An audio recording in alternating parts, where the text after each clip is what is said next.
Hi friends, it's me, Miss Carrie. I'm here to give you another video today, and we're going to be making mosaics. So I'm going to do two versions. The first version will be for our smaller friends. The pieces are a little bit bigger, and then the second version will be for our bigger friends. So I'm going to pan you down and I'll explain the material. So in each teacher box, you guys should have got some popsicle sticks, a leaf shape, clay, glaze to glaze your project at the end, some stones, and for our younger friends I have some bigger shapes. So the first thing you're going to do, each student's going to get one little ball of clay. You can have them warm it up in their hands, squeezing it. Ask them to get some energy out, just squeeze your clay. And you can also pass out their popsicle stick. Now we might use this in our project, but it's also a great tool for our friends to use with their clay. They can work on hand and eye coordination by planting a flower. They can use it as a knife and cut their clay. And they can also draw on their clay with it. So a popsicle stick is a very simple tool that can give you many uses. You can have them play with their clay for as long as you want. As long as you have, let them play with their clay. It builds confidence. It promotes problem-solving skills. It's a great medium to have for kids. I'm gonna go ahead and I'm gonna jump right through to show you how to make the mosaics. So the first thing you're going to do, if you've played with your clay and you have nuggets all over your table, you're gonna push it into one piece. You want one piece of clay for your leaves.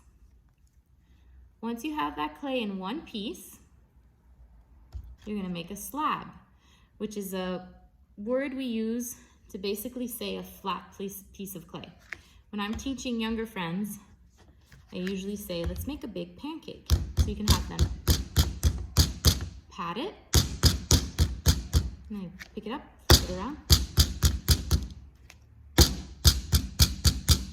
As they're doing this, you guys can walk around and pass out the leaf shape and ask them to measure up their leaf to their clay and ask them if it's the same size. Is my clay big enough? No, see? My leaf doesn't fit yet. So they're gonna keep making their slab. Some friends might like to squish it in their hands like this, and that's okay. You just want them to get a flat piece of clay. Let's measure it up again. Almost there.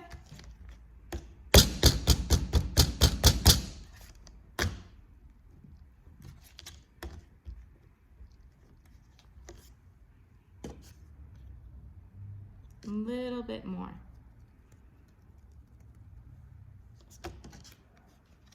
Great. So now each friend will get this leaf shape. This is going to be the shape we're going to cut our clay in. So you can have them cut directly, just like that, or they can trace it and then cut it. I take that off. I would just follow my lines. And you'll have some extra clay. You can keep this in an airtight bag and use it for later. That's fine. This is all air dry clay. So I also want to make sure after I cut it that I can pick it up. It's not stuck to my table. You can use that piece of paper, the stencil, the leaf, and you can write their name on the back and let them dry on the piece of paper like this. That works. But you should have a little clay leaf at this point. I'm going to go ahead and do the piece of the mosaic that has the little stones. Yeah. So all you're going to do, you're going to sprinkle your students' stones around them. You can encourage them to take their popsicle stick, they can draw the vines or the veins, I don't know, the lines in the leaf, in their leaf like that. And I picked out fall colors for our mosaics. And they're gonna just take their stones and they're gonna press it in their mosaic. You wanna make sure at this point that the leaf shape is underneath so that when I'm pressing, I'm not pushing my leaf into the table. Well, I'm pushing it into the table, but I'm assuring myself it's not gonna get stuck.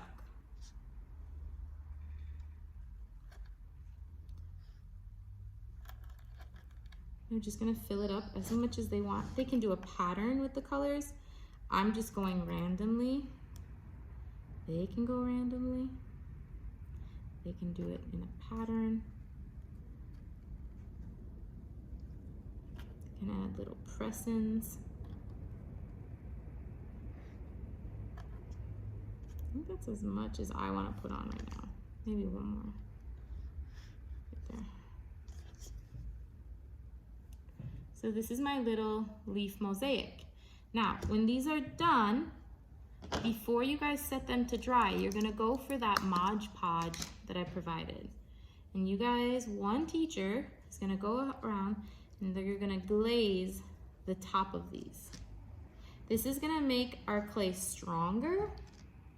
It's also gonna make sure that all our little pieces we put on stay on our leaf. Just like that. And then once this is glazed, just set it aside. I'm gonna show you the exact same way of doing it, but I'm gonna show you now with, whoopsies, the little kids pieces. So for the little kids, you're gonna ask them to do the same thing. Play with your clay. They can pinch it apart. They can take their popsicle stick and plant flowers. When you let them play with clay, they're having an action and a reaction. And then you're gonna ask them to make a pancake. With our little friends, they might need a lot of encouragement to get that pancake going. So, it might get loud. You can ask them to press down on it hard. Until they get that leaf shape, or until it's as big as the leaf shape, I should say. Ask them to measure it up. Oh, still need to go a little bit. I'm gonna flatten it between my hands, clap my hands. All these ways of figuring out how to make your clay flat, they're all great ways. You're encouraging your students to problem solve. You're encouraging your students to figure out different ways of doing it, giving them positive reinforcement, like, great job, clapping it between your hands. Or great job pressing on it really hard with your strong muscles. So now, when I measure it up, it's big enough. So for my younger students, I would have them cut it out. So if they cut it, and this is the shape that you end up with. This is a great leaf shape. You want to encourage them to try and cut it by themselves. It does not have to match up to my stencil. You do want to keep the stencil underneath. You can write their name underneath here. You want to keep that paper stencil underneath so it's easy for you guys to pick up and set aside to dry. So with my younger friends, I'm gonna ask them maybe to draw some lines. Just draw some lines in your clay. Let them see those lines. You can see if they can count them. And now you're gonna pass out your shapes. I also think that I included beans in there, which I didn't pull for myself for this video, but beans are great. I love working with beans with little ones. So I'm gonna ask my friends to pick it up and then press it in my clay. This one here. These pieces are a little bit bigger. I'm gonna put them like that. And now for this leaf, I'm gonna go ahead and glaze it.